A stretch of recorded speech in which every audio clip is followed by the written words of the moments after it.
Shalom warga kerajaan.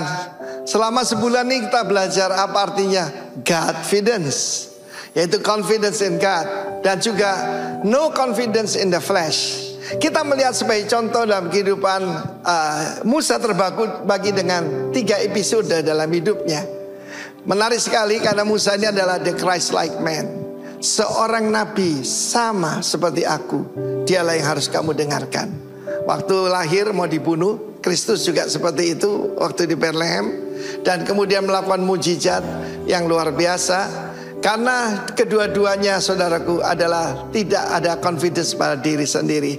Nah, kita lihat sebagai contoh, terbagi dengan 3 episode. Dari usia 0 sampai 40, dia terdidik dengan segala hikmat Mesir. Bahkan kita tahu ada pencapaian yang luar biasa pada Nabi Musa ini. Dia jadi ketua proyek, kepala proyek daripada 2 kota, Ramses dan Thebes. Dan dia memenangkan peperangan-peperangan paling hebat, terutama kepada Ethiopia. Ya, pada Ethiopia yang punya tentara luar biasa. Mesir memenangkan, dan jenderalnya adalah Moshe atau Musa.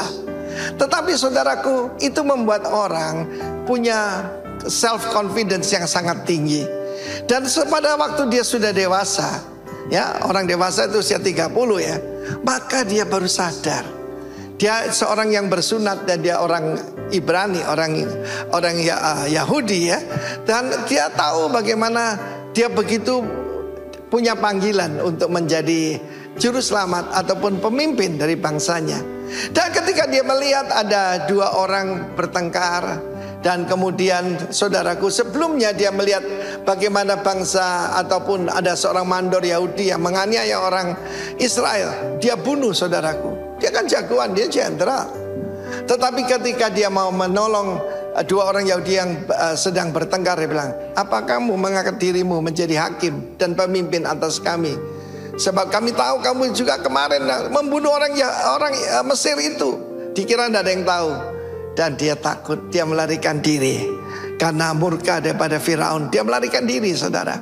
Dan usia 40 sampai 80, very humbling experience. Karena apa? Untuk menghilangkan self confidence paling susah itu tinggal di pondok mertua indah. Dia tidak punya pekerjaan, dia harus bekerja kepada mertuanya. Dan pasti disindir-sindir oleh ipar-iparnya. Karena kamu nikah sama Zipora aja, maka lu bisa hidup. Kamu ini pelarian. Saudaraku, demikian juga untuk menghilangkan self confidence dalam hidup kita. Seringkali Tuhan izinkan humbling experience. Dan pada waktu Tuhan menampakkan diri di dalam the burning bush, belukar yang menyala, dia seorang yang gagap, terlalu banyak dibentak mungkin ya. Terlalu banyak dikata-katai. Dia tidak punya lagi confidence. Tetapi dari usia 80 sampai 120, dia menjadi hamba Tuhan yang luar biasa. Tongkatnya menjadi tongkatnya Tuhan. Ini bicara tentang yaitu authority. Ketika dia melemparkan tongkat itu, disuruh Tuhan jadi ular, dia ketakutan. Tetapi disuruh memegang ekornya. Tidak ada orang nangkap ular pegang ekornya, pasti nanti digigit kan. Tetapi dia belajar confidence. Dan selama hidupnya, cuma sayang pada akhir hidupnya, pada waktu episode terakhir usia 120 tahun, Tuhan berkata, berkatalah pada batu karang itu, kepada batu yang besar itu, supaya mengeluarkan air. Dia memukulnya 2 kali. Haruskah kami, yaitu dia dan Harun, mengeluarkan air bagi kamu, hai bangsa pemberontak? Ketika saudara marah, otakmu tidak lagi bekerja, dan dia ditolak untuk masuk, yaitu tanah perjanjian. Dia cuma boleh melihat, tapi tidak boleh masuk. Ini sesuatu yang menakutkan buat saya. Kalau saya taat pada Tuhan, tapi jangan sampai jadi kembali overconfident. God bless you all. No confidence in the flesh, but confidence in the Lord. God bless you. Amen. Amin. Shalom. Rock Jember, shalom. Bapak Ibu bersuka cita pagi hari ini, amin. Sebab kita punya Tuhan yang ajaib, Allah yang baik buat setiap kita. Biarlah pada pagi hari ini kita datang dengan bawa segala ucapan syukur kita kepada Dia. Sebab Dia Allah yang hidup itu yang layak kita tinggikan. Terima kasih Tuhan Yesus. Kami bersyukur buat segala kebaikan-Mu Tuhan. Berterima kasih buat anugerah-Mu yang Engkau limpahkan dalam hidup kami. Sampai hari ini kami mau datang dengan membawa seluruh persembahan kami, korban ucapan syukur kepadamu Tuhan. Sebab kami tahu Engkau Allah yang layak dipuji dan disembah sepanjang umur hidup kami. Terima kasih Tuhan Yesus. Haleluya.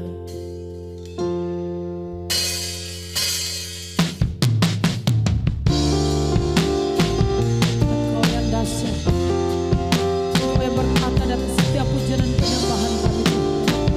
Engkau ada di tengah-tengah kami pada pagi hari ini Tuhan. Kami mau menyenangkan hati-Mu. Kami bawa seluruh hidup kami Tuhan hanya bagi Engkau. Tuhan, Allah kami yang ajaib.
bangga punya Allah yang seperti Engkau. Engkau besar, Engkau ajaib Tuhan. Aku punya Tuhan yang besar. Kami punya Tuhan yang besar yang bernama Yesus. Segala kemuliaan, segala kehormatan hanya bagi Engkau Tuhan. Haleluya.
Tuhan yang sama, yang sudah memulihkan Indonesia, yang sudah memberkati kota kami Jember Tuhan.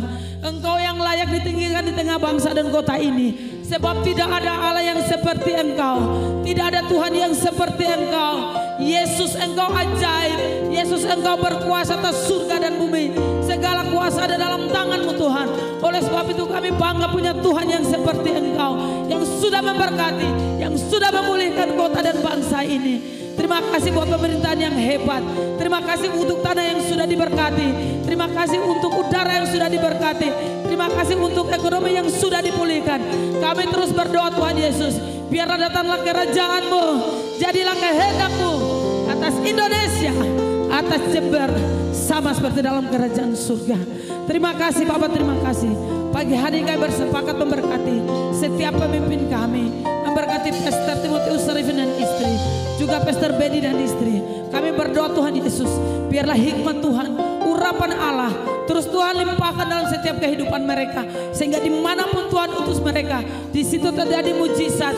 Semakin banyak jiwa boleh dimenangkan, nama Tuhan boleh ditinggikan, dan kerajaan Allah semakin diperluas.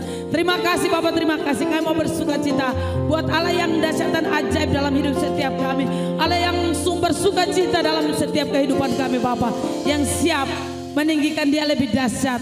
Sama-sama katakan lebih dahsyat, sama-sama katakan amin. Haleluya. Dia sumber kekuatan kita, amin.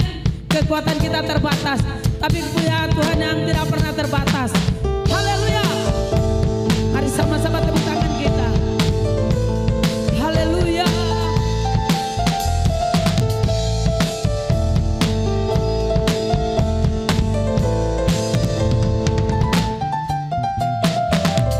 Meskipun musuh di depanku, rintangan menghadang langkahku, ku tahu sungguh Engkau bersamaku.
Tuhan dia kekuatan kita. Kasih tos kiri kanan, katakan Tuhan sumber kekuatan kita.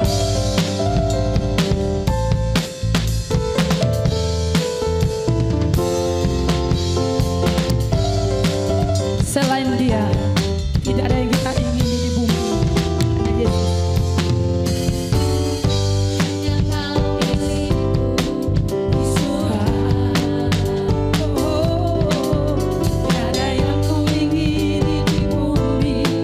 Hanya Yesus.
Terima kasih Tuhan Yesus.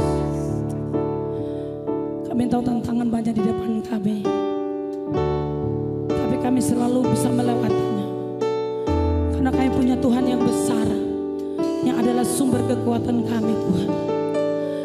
Kau mau menyatakan sepanjang umur hidup kami, sekali Yesus, selamanya Yesus. Terima kasih Tuhan. Thank you Lord. Thank you Jesus.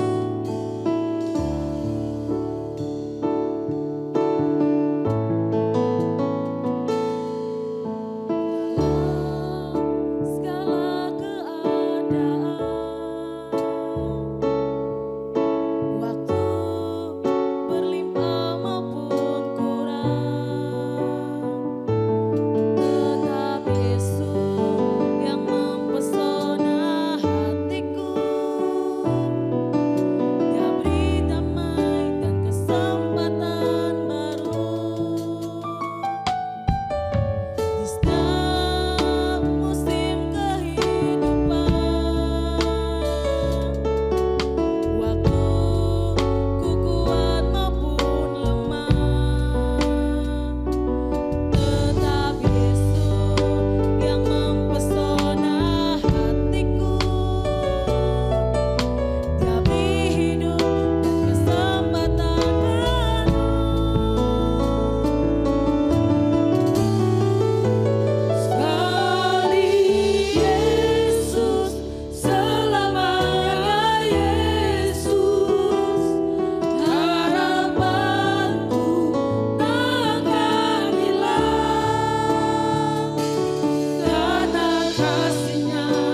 Ini pengakuan kami umat-Mu Tuhan.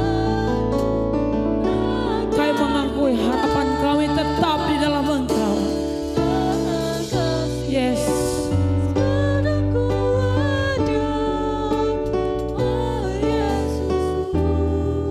Ku cinta Kau sekali Yesus, sekali Yesus, selamanya Yesus. Harapanku takkan hilang, karena kasih-Nya sekarang ku ada. Oh Yesusku, ku cinta Kau selamanya. Sekali Yesus, selamanya Yesus. Harapanku takkan hilang, karena kasih-Nya sekarang ku ada. Oh Yesusku, ku cinta Kau selamanya. Oh Yesusku, ku cinta Kau selamanya. Oh Yesusku, ku cinta Kau selamanya. Haleluya. Secara ramah ini janji kami Tuhan. Sekali Yesus tetap Yesus. Sekalipun apapun terjadi, musim boleh berganti, tapi kami mau tetap bersama Engkau Tuhan. Engkau pengharapan kami, Engkau kekuatan kami. Terima kasih Bapa untuk pagi hari ini.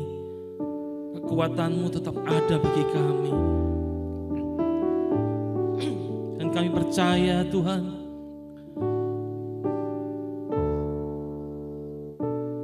doa dalam hati kami, dari hati kami yang terdalam, kesetiaan kami akan Engkau yang kami ikrarkan. Engkau mendengarnya Tuhan. Terima kasih Bapa, terima kasih Tuhan. Terima kasih untuk Roh-Mu yang kudus yang senantiasa bersama kami.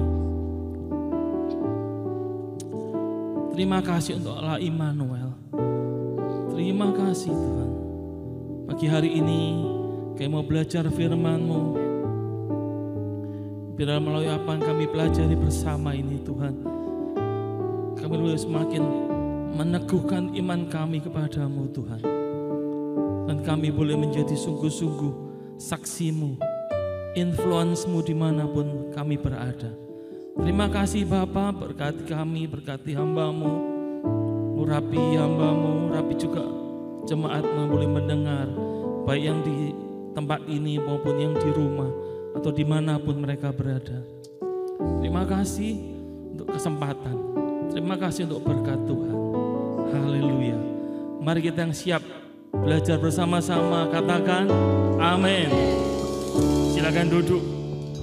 Ya, puji Tuhan.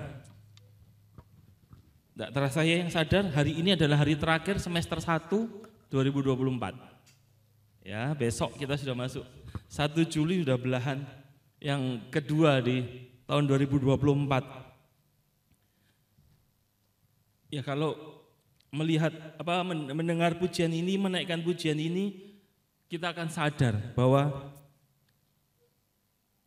Dia adalah Allah Immanuel yang selalu menyertai kita. Amin. Ya. Dan pagi hari ini kita masih dalam tema confident in influence. Jadi biarlah hidup kita semakin mengingat bahwa ketika kita mempercayakan hidup kita, kita percaya di dalam Tuhan, kita tetap atau kita akan punya pengaruh, kita akan menyebarkan pengaruh yang baik dari kebenaran firman Tuhan.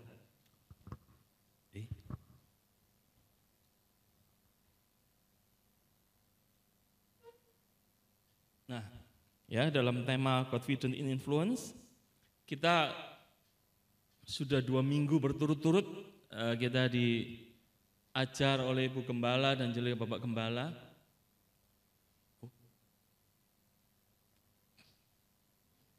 Yang 2 minggu lalu kita dengar, mungkin saudara masih ingat judul yang diberikan oleh Ibu Gembala, I know who my God is. Ya, jadi ketika kita tahu siapa Allah kita, maka kita akan bisa berkata sekali Yesus, tetap Yesus.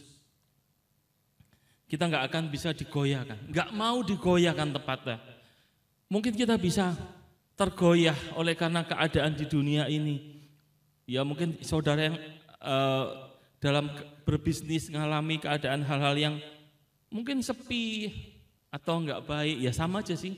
Kita yang bekerja semua mengalami hal-hal yang mungkin goncangan, tapi biarlah kalau kita tahu siapa Allah kita, maka kita tidak akan tergoncangkan.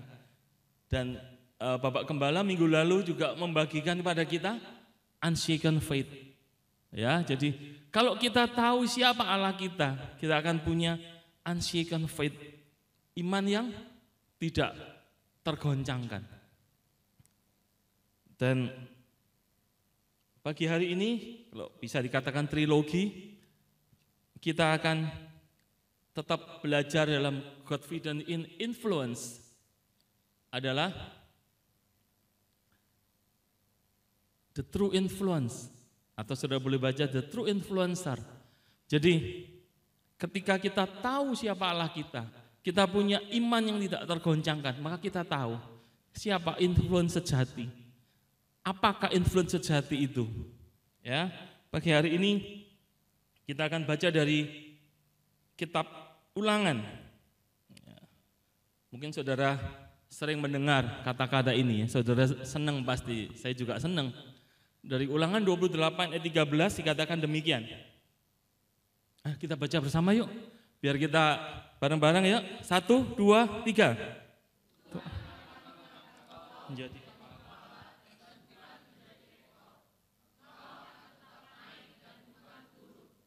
apabila engkau mendengarkan perintah Tuhan Allahmu yang kusampaikan hari ini. Amin. Ya, siapa yang senang kalau Tuhan mengangkat kita jadi kepala dan bukan ekor? Oh, semua senang, puji Tuhan. Tapi itu ada syaratnya, mendengarkan, melakukan perintah Tuhan Allahmu. Ayat ini adalah ayat satu pasal ini ada berkat dan kutuk, nanti di bagian bawahnya ada kutuk. Saudara mungkin pasti senang juga dengan ayat-ayat yang lainnya ini. Dari ayat di awal-awal dikatakan, diberkatilah engkau di kota dan diberkatilah engkau di ladang. Pasti saudara ketika didoakan, amin. Diberkatilah buah kandunganmu, hasil bumimu, hasil ternakmu, yakni anak lembu sapimu dan kandungan kambing dombamu. Diberkatilah bakulmu dan tempat adonanmu. Diberkatilah engkau pada waktu masuk dan diberkatilah engkau pada waktu keluar. Ini adalah ucapan-ucapan berkat yang diucapkan oleh Musa dan para imam di hadapan bangsa Israel. Bukan hanya kepada satu orang, tapi seluruh bangsa Israel. Dikatakan, Tuhan akan mengangkat engkau menjadi kepala. Nah, sekarang pertanyaannya, masa satu bangsa yang jumlahnya ratusan ribu semua jadi kepala? Lalu terus siapa yang jadi pengikutnya? Kan nggak mungkin kan, dalam satu bangsa, satu negara pun presiden cuma satu. Ya, di dalam provinsi gubernur cuma satu. Di kota Madia kabupaten wali kota atau bupati cuma satu lah. Lah kok ayat ini bilang jadi kepala, wong di sekolah aja ketua kelas cuma satu. Nah, apa ayat ini bohong ya? Apa Tuhan kalau berolok-olok tentang menjadi kepala, bukan menjadi ekor? Apa yang dimaksud dengan kepala ini sih? Ini kalau dari kata-kata yang sama, kepala itu dalam bahasa Ibrani rose. Nah, ini Yesaya 9:14 menjelaskan, tua-tua dan orang terpandang itulah kepala. Jadi semua bisa jadi kepala. Kenapa? Karena kita semua bisa jadi orang terpandang. Dimanapun kita berada, kita bisa menjadi orang yang terpandang.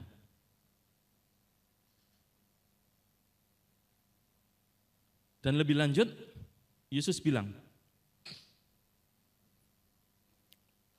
kota yang terletak di atas gunung tidak mungkin tersembunyi. Nah, itu artinya kepala.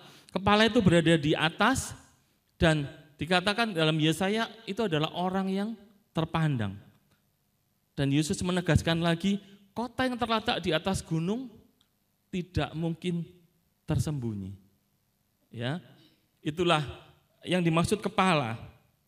Ya, kalau dari dunia sekuler, saya suka statementnya John Maxwell. Mungkin saudara pernah mendengar apa yang dikatakan beliau.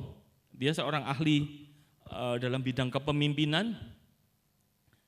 The true measure of leadership is influence, nothing more, nothing less.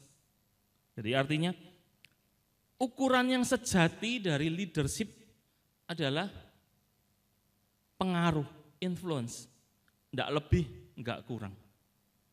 Jadi inilah yang Tuhan minta dari kita. Ketika kita mendengar suaranya, melakukan firman-Nya, kita akan jadi kepala.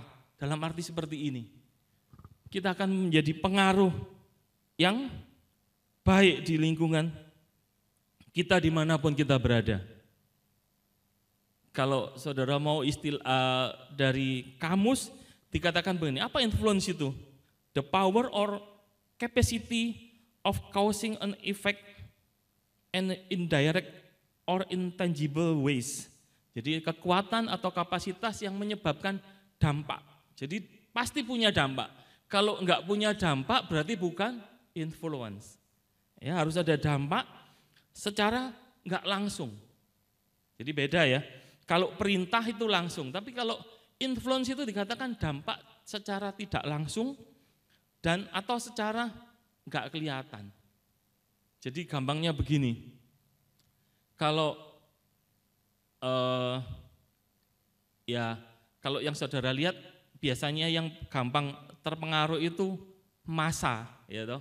Kalau sudah massa berkumpul, kalau saudara lihat biasanya di pertandingan sepak bola atau pertunjukan musik yang keras, misalnya musik rock gitu, begitu ada yang satu aja memantik bikin rusuh, itu bisa tawuran massal.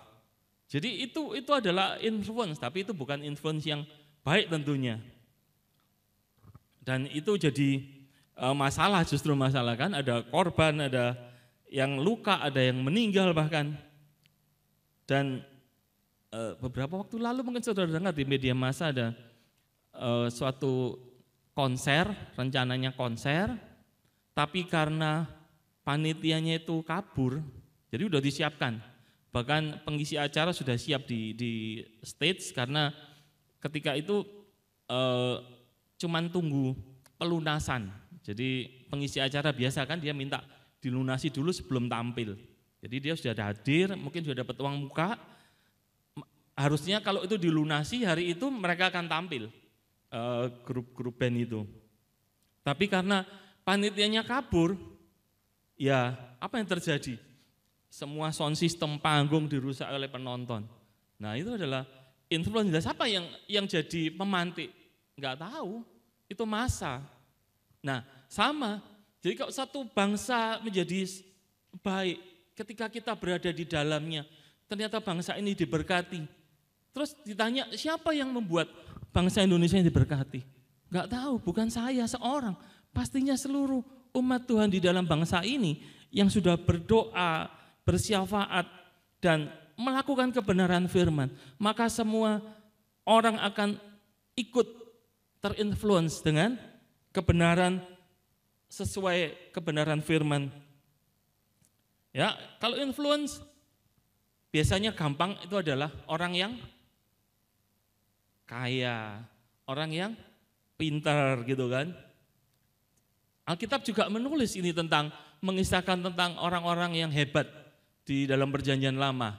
Nih kalau saudara lihat di dalam Kejadian 13, mungkin saudara pernah mendengar bahwa adapun Abram sangat kaya, banyak ternak, perak dan emasnya. Dan dia pasti berpengaruh di dalam dimanapun dia berada. Dia dihormati ketika dia ke Mesir, sampai istrinya pun diingini oleh Raja Mesir gitu kan. Jadi dia sungguh-sungguh orang yang berpengaruh dan ada lagi juga yang enggak kurang hebatnya. Dikatakan Raja Salomo melebihi semua raja di bumi dalam hal kekayaan dan hikmat. Seluruh bumi berikhtiar menghadap Salomo untuk menyaksikan hikmat yang telah ditaruh Allah di dalam hatinya. Ya, secara lahiriah ini adalah hal-hal yang bisa menarik orang untuk menjadi influence, punya pengaruh. Abram berpengaruh kepada orang-orang di sekelilingnya. Raja Salomo berpengaruh, bahkan dikatakan seluruh bumi berikhtiar menghadap Salomo. Ya, betapa kalau orang seluruh bumi kepingin ketemu Salomo ini kan ya luar biasa. Bahkan kalau hari-hari ini kok saudara lihat ada artis datang, semua orang kepingin datang, kepingin berfoto bersama, kepingin salaman. Ya semacam itulah si Salomo itu melebihi semua raja di bumi dalam hal kekayaan dan hikmat. Nah, tapi saudara bilang, aku enggak kaya, enggak sangat kaya seperti Abram, enggak seperti Salomo. Aku juga enggak sepintar Salomo yang punya hikmat sehingga dia bisa memutuskan hal-hal yang baik. Dan kita mengucap syukur dari Salomo kita punya kitab Amsal, kitab Pengkhotbah yang merupakan nasihat-nasihat, quote-quote yang baik. Dan sampai hari ini juga diambil atau dikutip oleh orang-orang di seluruh dunia sebagai quote-quote yang memberikan nilai positif. Itu enggak bisa dihindari. Padahal dia sudah hidup sekian ribu tahun yang lalu, tapi semua quote-quote-nya, firman Tuhan ada di dalam Alkitab kita, itu adalah quote-quote yang bernilai. Nah, apalagi kita yang sungguh-sungguh memiliki Alkitab kita, maka kalau kita selalu berjalan, kita selalu menaati kebenaran firman, kita juga enggak kalah. Tadi dikatakan orang terpandang, yaitulah kita. Ya. Kita belajar, ada juga orang sederhana yang juga memiliki influence yang baik. Kalau kita lihat dari 2 Raja-Raja dikatakan di pasal 5, Naaman, panglima Raja Aram adalah seorang terpandang di hadapan tuannya dan sangat disayangi. Sebab oleh dia Tuhan telah memberikan kemenangan kepada orang Aram. Tetapi orang itu, seorang pahlawan tentara, sakit kusta. Ini sakit yang di masa lalu dan masa sekarang pun masih bisa disembuhkan tapi sulit. Karena butuh pengobatan yang lama dan harus enggak boleh putus. Nah di masa itu belum ada pengobatan tentunya. Jadi orang sakit kusta itu adalah sudah enggak punya harapan. Mungkin secara kesehatan kita tidak tahu statusnya kustanya Naaman seperti apa, apakah itu mengancam nyawanya atau tidak, saya enggak disebutkan oleh Alkitab, tapi setidaknya sakit kusta itu memalukan. Dan di masa itu orang yang sakit kusta pasti disisihkan karena takut menulari orang-orang yang lain. Ya, ini jadi seorang pahlawan tentara, panglima yang hebat. Dan di ayat kedua dikatakan orang Aram pernah keluar bergerombolan dan membawa tertawan seorang anak perempuan dari negeri Israel. Ia menjadi pelayan pada istri Naaman. Berkatalah gadis itu kepada nyonyanya, sekiranya tuanku menghadap nabi yang di Samaria itu, maka tentulah nabi itu akan menyembuhkan dia dan penyakitnya, dari penyakitnya. Lalu pergilah Naaman memberitahukan kepada tuannya, katanya, begini-beginilah dikatakan oleh gadis yang dari negeri Israel itu. Kalau kita baca biasa gini, ya udah kayak cerita biasa kan, kita sudah tahu dari sekolah minggu, Naaman disembuhkan, nanti dia berangkat ketemu Elisa, terus masuk ke sungai untuk berendam. Tapi mari, saya kan ajak saudara untuk melihat. Dikatakan di ayat kedua adalah seorang anak perempuan dari negeri Israel menjadi pelayan. Jadi ini tawanan. Perempuan ini adalah tawanan. Dan di ayat yang keempat dikatakan, pergilah Naaman memberitahukan kepada tuannya, katanya, begini-beginilah. Sudah bisa bayangkan, ini adalah seorang tawanan, dikatakan itu perempuan yang muda. Dia pakai istilah na'arah. Udah katan, ada na'arah lagi. Jadi katan itu artinya unimportant, gak penting. Orang yang gak penting. Dan na'arah itu gadis muda, gadis yang usianya dari antara anak-anak sampai ke masa remaja. Jadi ya kira-kira anak SD kelas 5, kelas 6, seusia itu ya. Siapa sih mau dengar anak-anak seumur itu? Untuk kasus yang serius, kusta. Ya. Kalau King James dikatakan little maid, itu jadi dikatakan adalah gadis, kalau kita terjemahkan secara bebas adalah gadis muda yang gak penting. Tapi kenapa istri Naaman mendengar kata-kata anak itu? Naaman mendengar, bahkan sampai dibawa ke raja. Lihat di ayat keempat, pergilah Naaman memberitahukan kepada tuannya, katanya, begini-beginilah dikatakan oleh gadis yang dari negeri Israel itu. Ini kalau pemimpinnya sudah bisa bayangkan kan, Naaman, kamu sehat lah. Itu anak kecil, ya, tawanan kita dari negeri Israel, dari lawan kita. Kamu mau dengar? Kamu percaya sama omongannya anak itu? Kamu kok konyol? Kamu ini panglima loh, bukan orang sembarangan. Tapi kamu kok percaya sama omongannya gadis kecil ini? Nah, bisa bayangkan kan betapa berpengaruhnya gadis kecil yang katakan tidak penting ini dalam keluarga Naaman. Ya.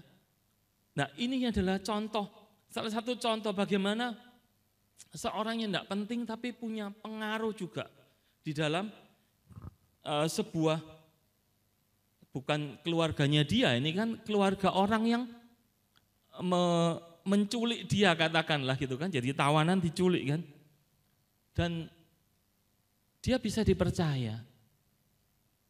Apa kira-kira menjadi rahasianya?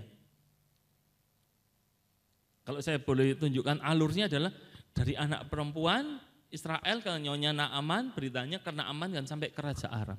Raja Aram ini adalah kerajaan yang besar, raja yang pasti berpengaruh, dan Naaman ya pasti panglima yang besar.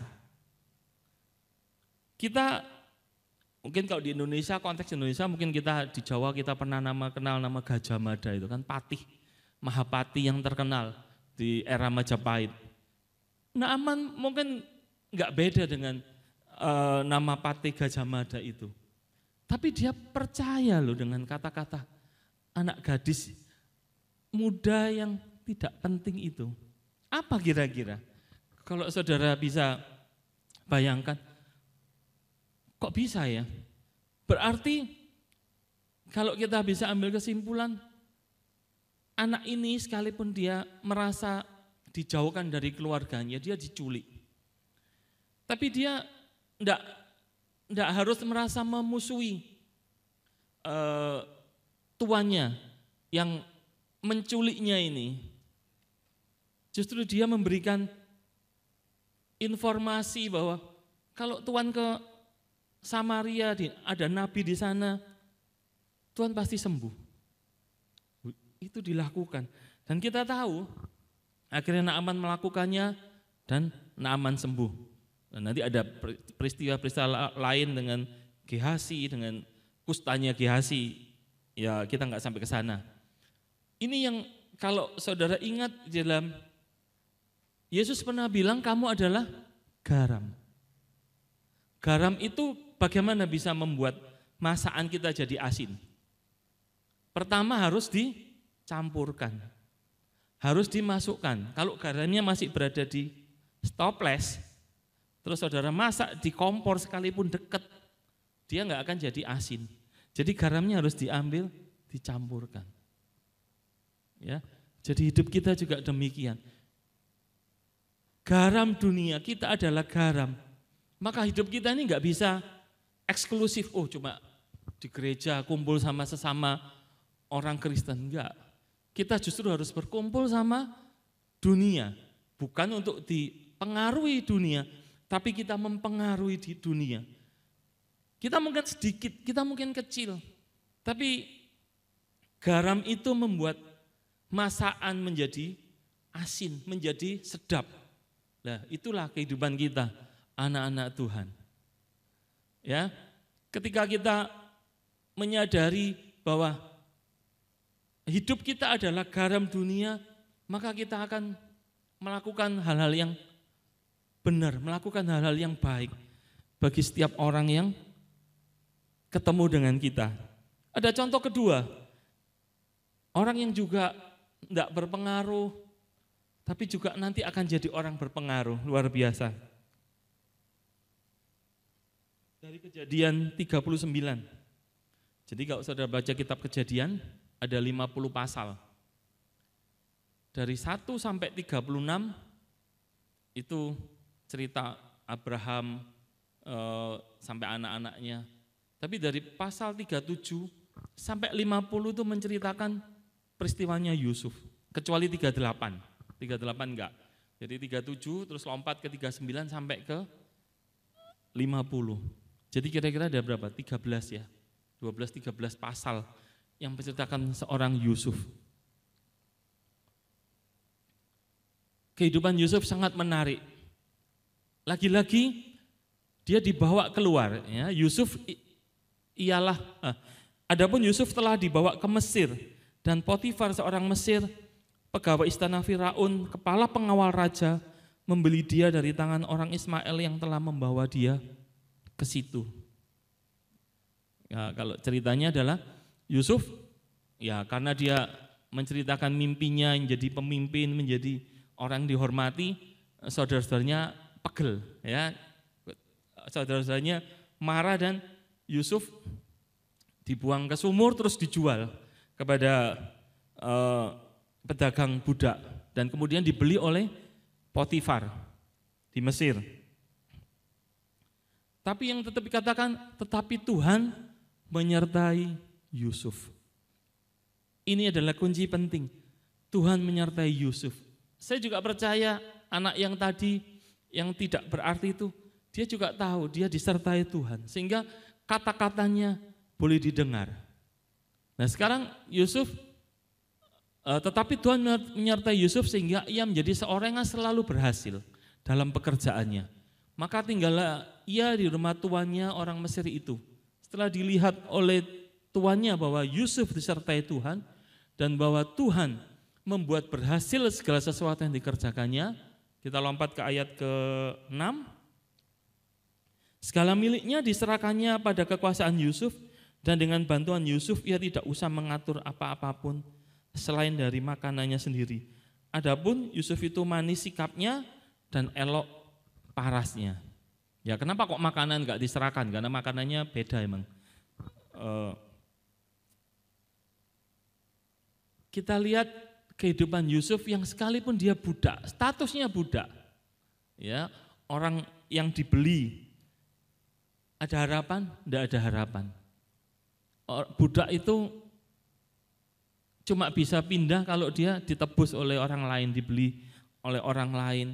kemudian dia berpindah-pindah majikan, dia tidak bisa ngatur hidupnya sendiri. Tapi kita bisa lihat bahwa Yusuf jadi orang kepercayaan dalam keluarga Potifar. Ini yang saya katakan, dia jadi influence di rumah Potifar.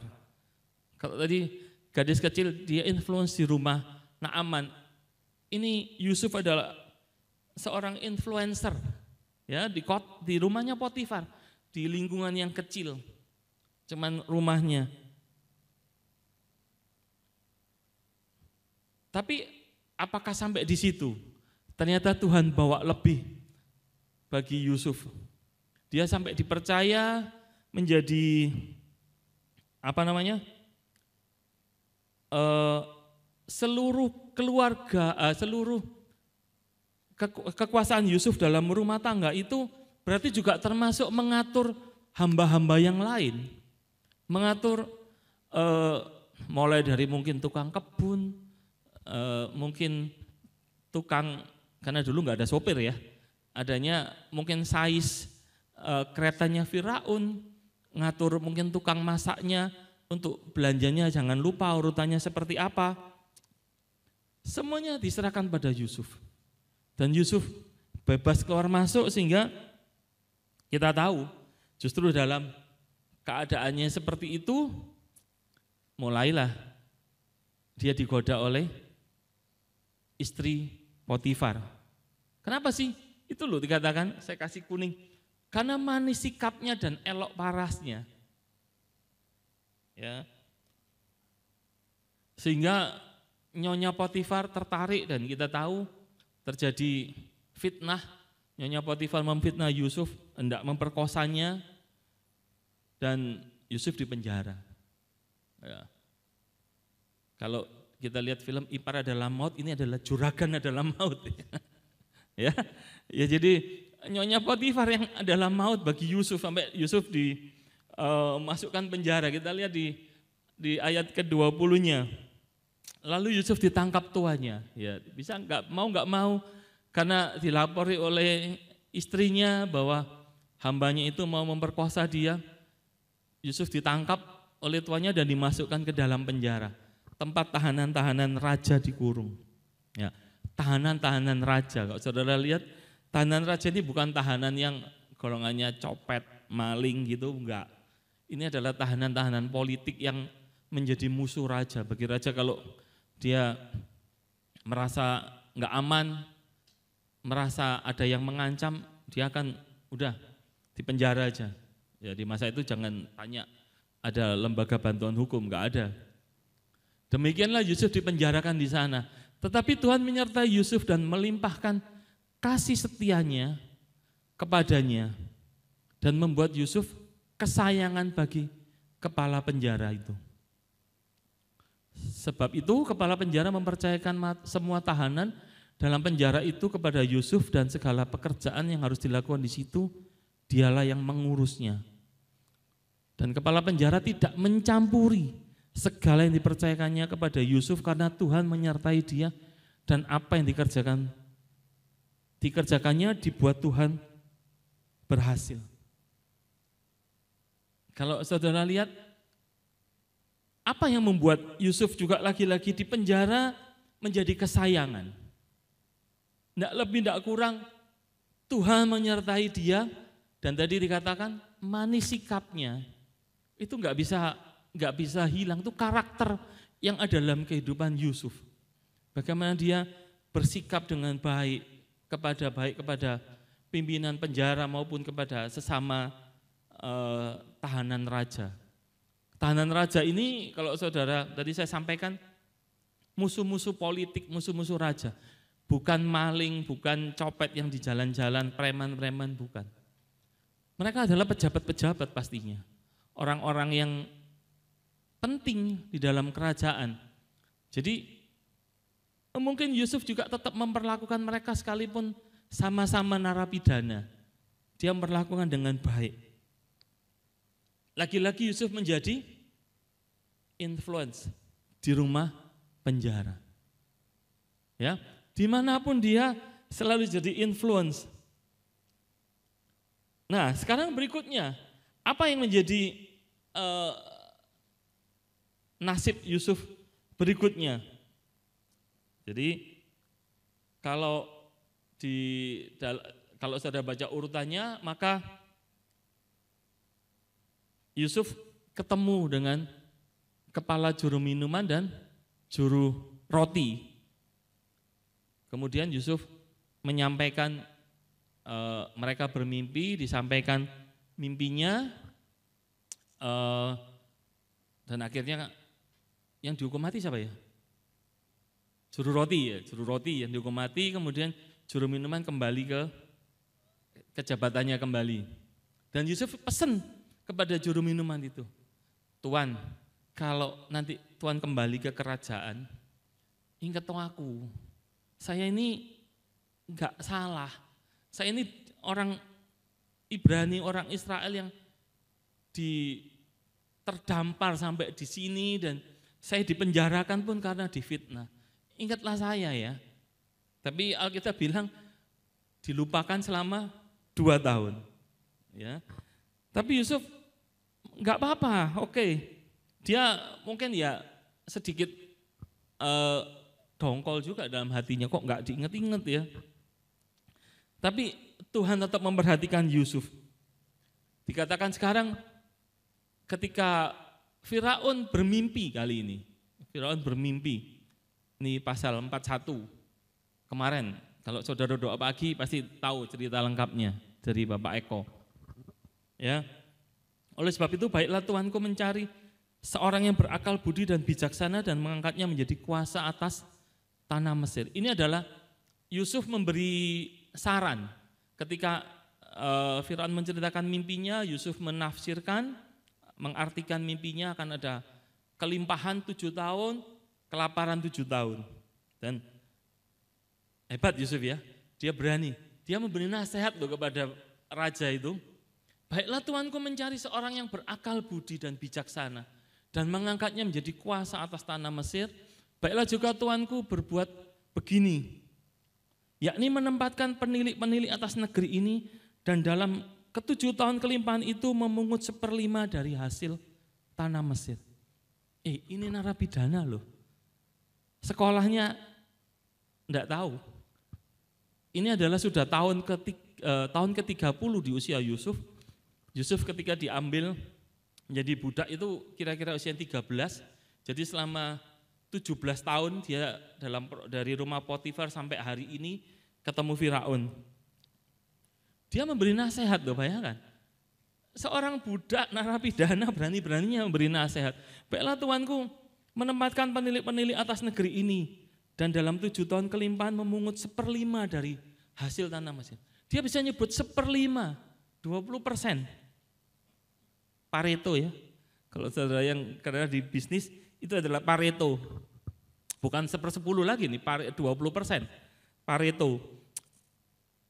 Mereka harus mengumpulkan segala bahan makanan dalam tahun-tahun baik yang akan datang ini dan di bawah kuasa Tuanku Firaun menimbun gandum di kota-kota sebagai bahan makanan serta menyimpannya. Demikianlah segala bahan makanan itu menjadi persediaan untuk negeri ini dalam ke-7 tahun kelaparan yang akan terjadi di tanah Mesir supaya negeri ini jangan binasa karena kelaparan itu. Ini dari seorang budak yang memberi nasihat, sampai detil dia memberi nasihat. Gini loh Tuan Raja, lakukan ini, lakukan ini, lakukan ini, lakukan ini. Dan ini adalah cikal bakal bulog kali ya di tanah Mesir. Dan saudara bisa bayangkan sih, Indonesia ini bulognya cuma punya persediaan beras berapa lama? Tidak lebih dari 6 bulan. Dia cuma mampu stok tidak lebih dari 6 bulan. Jadi kalau sampai ada masa gagal panen gitu, maka mesti kita impor. Tapi ini bakal akan ada kelaparan 7 tahun. 7. Bayangkan saudara berapa besarnya gudang bulognya Firaun ini untuk menampung semua bahan makanan untuk 7 tahun berikutnya. Dan kalau saudara baca Alkitab ini untuk cerita berikutnya, sampai dengan 7 tahun berlalu masa kelaparan, Mesir tidak terjadi kelaparan. Ya. Luar biasa kan? Lah ini makanya Firaun sampai mungkin Firaun juga terperangah. Kok bisa ini orang budak, enggak sekolahan, kerjaannya cuma dari budak terus ke penjara narapidana, bisa memberi nasihat seperti ini. Dan lagi-lagi dia menjadi influence di istana Firaun. Jadi bagi Firaun, nasihat ini adalah nasihat yang penting dan berharga. Dia kalau ini difilmkan mungkin dia akan terperangah, kok bisa ya memikirkan seperti ini, benar enggak ini? 7 tahun, dia mungkin juga berpikir, piye cara nih menyimpan bahan makanan sampai 7 tahun enggak rusak, sampai bisa melewati masa kelaparan. Enggak mudah. Saya enggak percaya Bulog kita bisa melakukan seperti ini. Karena ini adalah hal yang sangat luar biasa. Ya, hikmat Tuhan luar biasa. Dan itu juga ada atas saudara dan saya. Amin. Amin. Sekali lagi dia jadi influence di istana Firaun. Dan kita lanjutkan di ayat yang ke-38. Lalu berkatalah Firaun kepada para pegawainya, mungkinkah kita mendapat orang seperti ini, seorang yang penuh dengan Roh Allah? Bisa bayangkan saudara, ini kan bicara tentang kebijakan pangan, tentang dunia yang sekuler ya. Tapi apa komentarnya Firaun? Mungkinkah kita mendapat orang seperti ini, seorang yang penuh dengan Roh Allah? Jadi Firaun pun mengakui ada Tuhan di dalam kehidupan Yusuf. Kata Firaun kepada Yusuf, oleh karena Allah telah memberitahukan semuanya ini kepadamu, tidaklah ada orang yang demikian berakal budi dan bijaksana seperti engkau. Engkaulah menjadi kuasa atas istanaku, dan kepada perintahmu seluruh rakyatku akan taat. Hanya tahta inilah kelebihanku daripadamu. Selanjutnya Firaun berkata kepada Yusuf, dengan ini aku melantik engkau menjadi kuasa atas seluruh tanah Mesir. Ya. Tadi malam dia masih narapidana yang tidak punya harapan. Karena tawanan raja itu tidak ada pengadilannya, nggak tahu kapan harus keluar. Apalagi Yusuf nggak berkaitan dengan raja, cuma berkaitan dengan Potifar. Jadi tidak ada yang membela, tidak ada yang ngurusi, ya udah biar. Tapi hari ini, jadi kalau itu tadi malam dia masih tidur di penjara, hari ini dia sudah dikatakan melantik engkau menjadi kuasa atas tanah Mesir. Ya, luar biasa.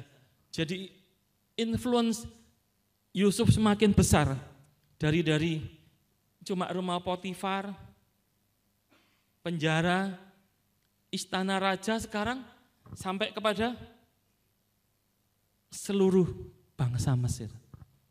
Ini bukan hal yang gampang atau hal yang sederhana. Ya, kalau kita baca mungkin selama ini saya baca juga cuma biasa Yusuf seperti itu, dari penjara jadi ini. Tapi pagi ini saya mau ajak saudara bagaimana influence Yusuf itu meningkat, dibawa Tuhan menjadi semakin tinggi, dan inilah relevansinya. Tuhan akan mengangkat engkau menjadi kepala. Jadi kalau hari ini hidup kita dalam keadaan yang mungkin kita masih di rumah Potifar, atau mungkin kita sudah difitnah, ada di penjara, jangan saudara khawatir, jangan saudara takut. Tetap dari sekali Yesus, tetap Yesus. Karena harus orang melihat penuh dengan Roh Allah dalam hidup kita. Oh ini saya coba singkatkan. Ini adalah CV-nya Yusuf. Ya, dia budak di rumah Potifar, kemudian sempat jadi supervisor budak gitu kan, jadi narapidana. Kemudian jadi konsultannya Firaun dan berakhir jadi penguasa Mesir.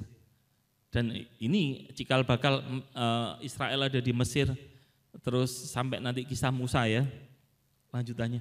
Dan dari usia sampai dengan narapidana dia usia 30 tahun usianya. Itu adalah CV-nya Yusuf. Kalau kita lihat, Yusuf enak ya, hebat ya Yusuf ya. Tapi apakah itu cuma Yusuf? Enggak sih, enggak. Itu berlaku juga untuk kita. Tadi ayat dikatakan, Tuhan akan mengangkat engkau menjadi kepala dan bukan ekor. Itu bukan untuk Yusuf seorang, tapi untuk kita semua. Katakan amin. Hari ini ada pertanyaan penting. Ya, disertai Tuhan itu penting bagi kita. Karena kita akan diberkati, kita akan mendapat banyak hal dari Tuhan. Tapi ada satu pertanyaan lagi yang penting. Dapatkah dunia melihat dan mengakui bahwa Tuhan menyertai kita? Ini yang kadang-kadang kita gagal. Kalau kita merasa kita lebih hebat dari orang lain, kita enggak ramah atau enggak, tadi kalau versi Yusuf tadi kan elok parasnya dan ramah, orang yang manis sikapnya. Manis sikapnya itu adalah, kalau saya bilang ya tuntutan. Tuntutan. Jadi karakter kita menjadi seperti Kristus. Karena kita setiap hari bergaul dengan Kristus, bergaul dengan kebenaran, dengan firman, dengan doa. Maka enggak heran harusnya orang melihat kita adalah orang yang manis sikapnya. Dan orang bisa melihat Tuhan di dalam kita. Ya, itu dari kehidupan Yusuf. Dan juga dari budak perempuan yang di Naaman tadi. Jadi sekarang pertanyaannya, siapa? Atau apa yang menjadi influencer yang sejati itu? Kita? Pasti kita. Tapi yang terutama adalah Yesus. Dia yang mengatakan seperti ini, dan aku apabila aku ditinggikan dari bumi, aku akan menarik semua orang datang kepada aku. Konteksnya bukan ditinggikan, dimuliakan seperti apa, tapi ini ada konteksnya ketika dia ditinggikan dari bumi itu disalib. Ketika disalibkan, aku akan menarik semua orang datang kepada aku. Jadi saat Yesus disalib, justru dia menarik orang datang kepadanya. Dan dia adalah influencer sejati. Itu adalah influencer sejati dalam kehidupan kita di dunia. Tapi hari ini kan dia sudah enggak ada di dunia bersama kita secara fisik. Rohnya yang kudus yang bersama kita selalu ada. Dan hari ini Yesus juga berkata kepada kita dalam Matius pasal 5.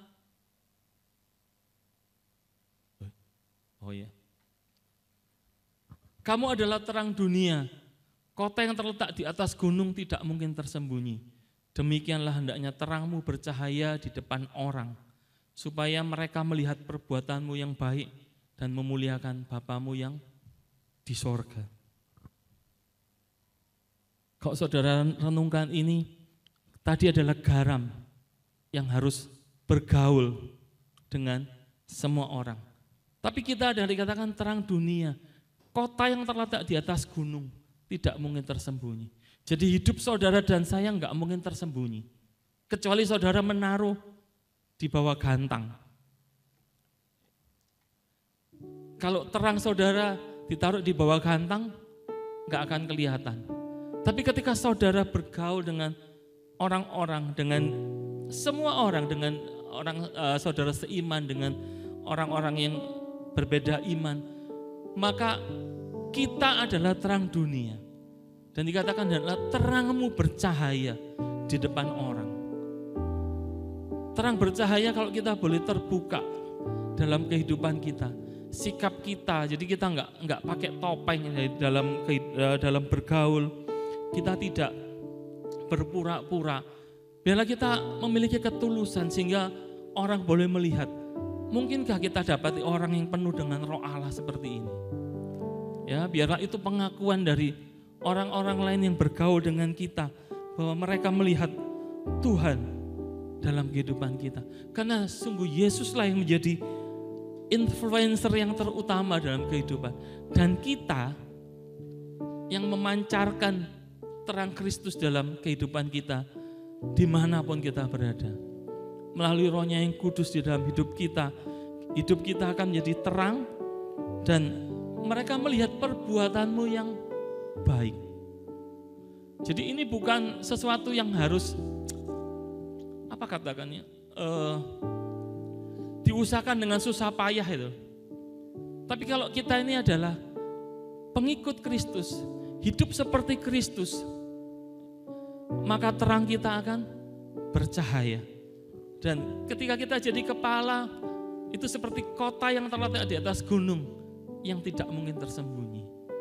Ya, biarlah pagi hari ini firman Tuhan mengingatkan kita bahwa disertai Tuhan itu sangat penting, sangat penting.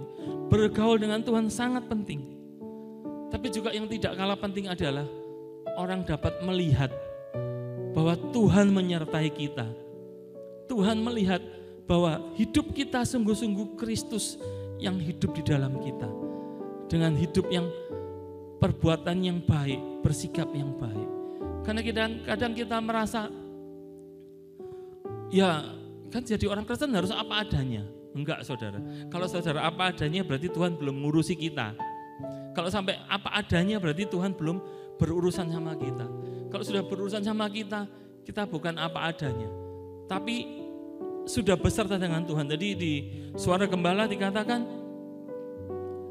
Musa ketika disertai Tuhan, maka dia bisa jadi pemimpin.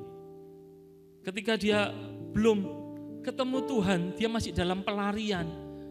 Jadi dikatakan kalau enggak karena Sipora, Musa enggak bisa ngapa-ngapain. Bahkan ketika dia bertemu Firaun, ketika Tuhan panggil dia, Musa bilang, aku orang yang enggak bisa ngomong, enggak bisa bicara. Tapi berbeda ketika Tuhan mulai memimpin kehidupan Musa, dia menjadi pemimpin yang penting. Dia menjadi influencer bagi bangsanya. Bangsa Israel enggak pernah melupakan siapa itu Musa. Bahkan sampai hari ini mereka akan pasti tahu siapa itu Musa dalam kehidupan sejarah bangsa Israel. Jadi disertai Tuhan itu penting. Siapa yang disertai Tuhan hari ini? Boleh angkat tangan? Puji Tuhan, saudara sertai Tuhan. Tapi jangan juga yang lupa, Tuhan harus nampak dalam kehidupan kita. Orang lain harus tahu bahwa Tuhan menyertai kita. Dan melalui persekutuan kita, komsel kita boleh saling mengingatkan satu sama lain. Kalau mungkin Tuhan kurang nampak dalam kehidupannya yang tidak mempermuliakan Tuhan, kita sebagai sesama saudara, kita boleh ingatkan untuk hidup tertib, hidup untuk melakukan kebenaran. Dan nama Tuhan dipermuliakan dalam kehidupan kita. Taruh Alkitabmu, kita akan merenungkan kebenaran firman. Bila firman ini berbicara kepada kita, setiap pribadi, dan kita boleh mengoreksi kehidupan kita. Sudahkah Tuhan menyertai kita? Sudahkah Tuhan mengatur langkah kita? Kalau kita mengatakan Dia adalah Immanuel, menyertai kita sampai kesudahan zaman. Sudahkah kita mengizinkan Dia untuk menyertai kita? Menyertai kita berarti Dia akan selalu mengoreksi kita. Dia melihat apa yang kita lakukan, apa yang kita pikirkan, apa yang kita katakan. Dia selalu tahu karena Dia menyertai kita.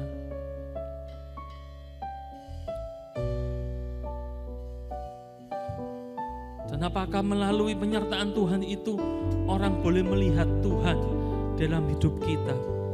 Orang lain boleh melihat ada Roh Allah dalam hidup kita, sehingga kita menjadi influencer Tuhan.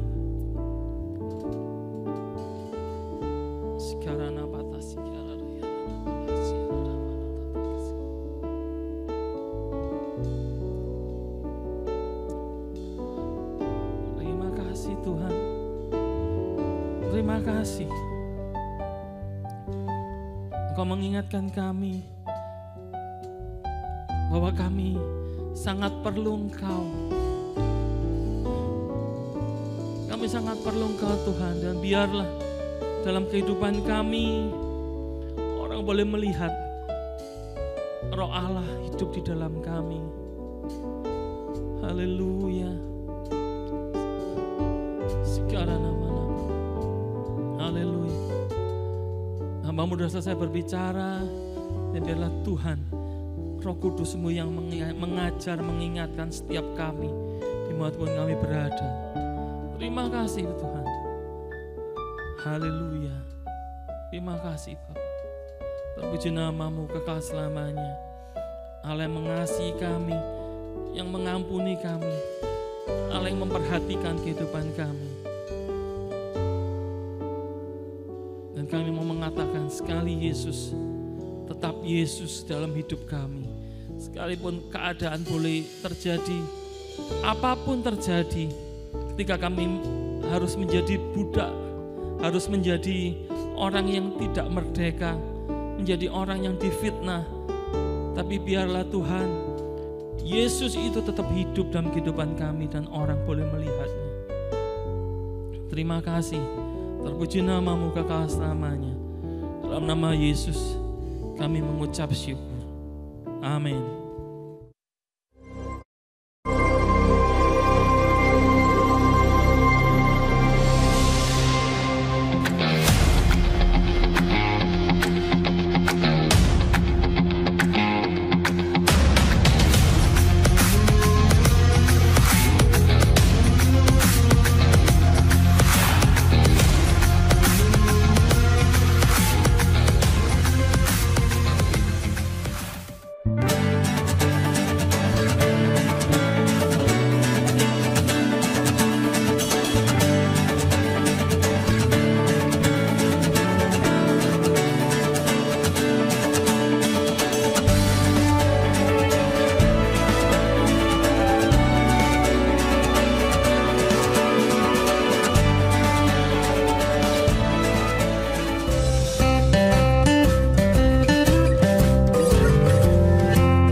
Pada mulanya Allah menciptakan langit dan bumi, dan keadaan bumi belum berbentuk, gelap gulita. Maka saudaraku, Dia berfirman, "Let there be light."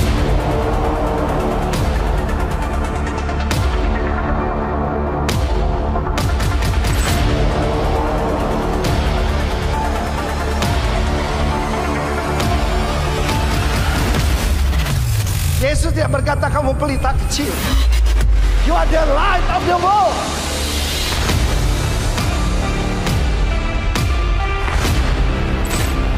Positional righteousness is instant. The moment you believe, He declares you righteous. Many hunger and thirst for revival. Many hunger and thirst for a move of God. But not so many hunger and thirst for a righteous life. Jesus says, a city on a hill cannot be hidden. You may ignore it, you may dislike it, you never want to have anything to do with it, but it cannot be hidden. It's telling you we're here. We represent something. We're shining.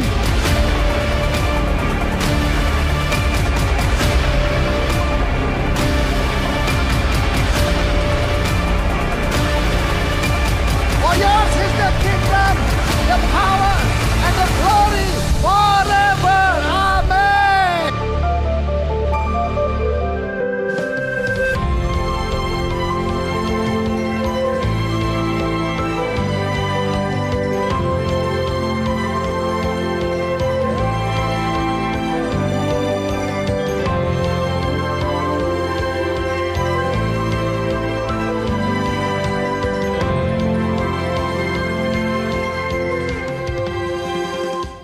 Gembala dan seluruh jemaat GBI Rock Jember mengucapkan selamat datang buat Bapak Ibu yang pertama kali hadir pada pagi hari ini, kepada Saudari Elizabeth Jaya Pratita, Saudara Bill Maximilian,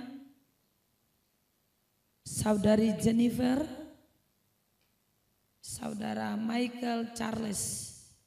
Bisa bangkit berdiri? Selamat datang dalam keluarga.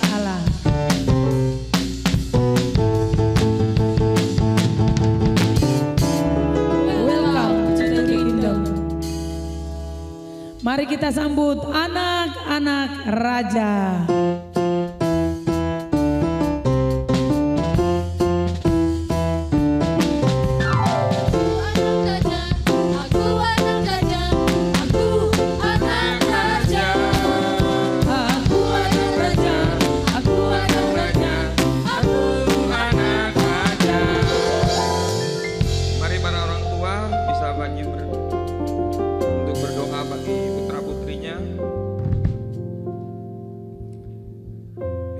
Saudara yang ibadah secara online, saudara bisa dekat putra putri saudara, mulai perkatakan iman pada Tuhan.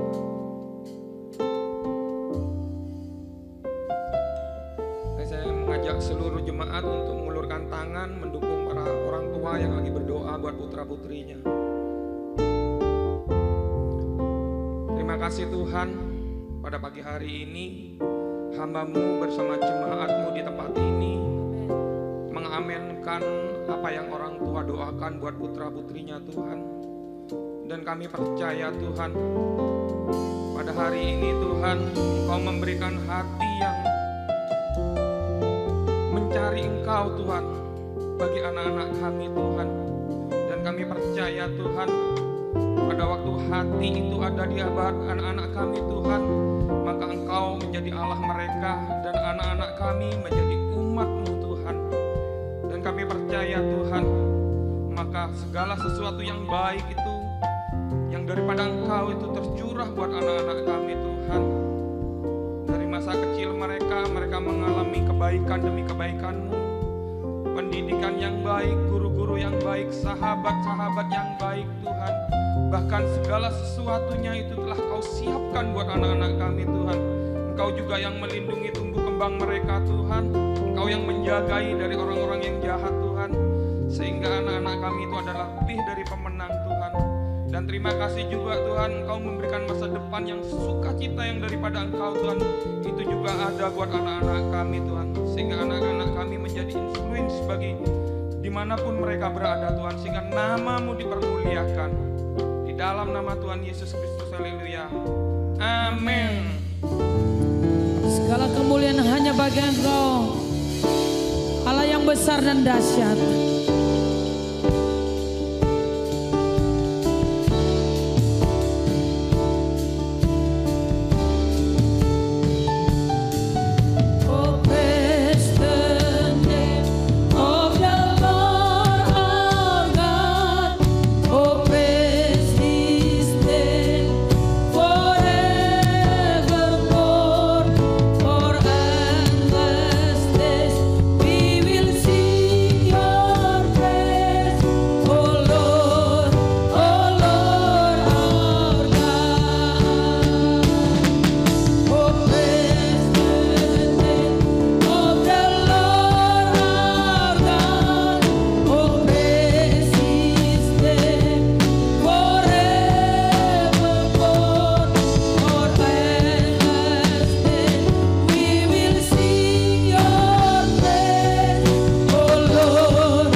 Persiapkan persamaan saudara dalam amplop yang sudah disiapkan.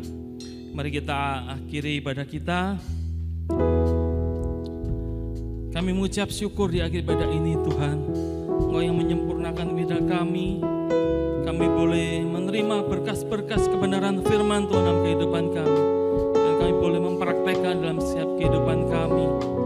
Dan biarlah Tuhan, orang lain boleh melihat dimanapun kami berada, di tetangga-tetangga kami, mereka tahu bahwa Tuhan hidup di dalam kehidupan kami.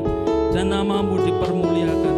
Karena Engkau sudah mengutus kami untuk menjadi perwakilan kerajaan Kristus dimanapun kami berada. Engkau sudah memberkati kami, memberkati pekerjaan kami, memberkati studi kami. Sehingga kami menjadi orang yang berhikmat, menjadi orang yang dipercaya. Terima kasih Tuhan untuk semua yang Tuhan baik dalam kehidupan kami. Dan pagi hari ini kami mempersembahkan persembahan kami bagi pelayanan di gereja ini Tuhan. Biarlah apa yang kami persembahkan boleh memperluas kerajaan Tuhan melalui gereja ini Tuhan. Dan sekarang saudara angkat tanganmu, terimalah berkat Tuhan. Pulanglah, terimalah semua berkat. Karena Tuhan sudah menghadapkan wajahnya kepadamu dan memberi engkau kasih karunia, memberikan engkau damai dan sejahtera. Sehingga apa yang kau perbuat dibuat Tuhan selalu berhasil. Terima kasih Tuhan untuk pagi hari ini.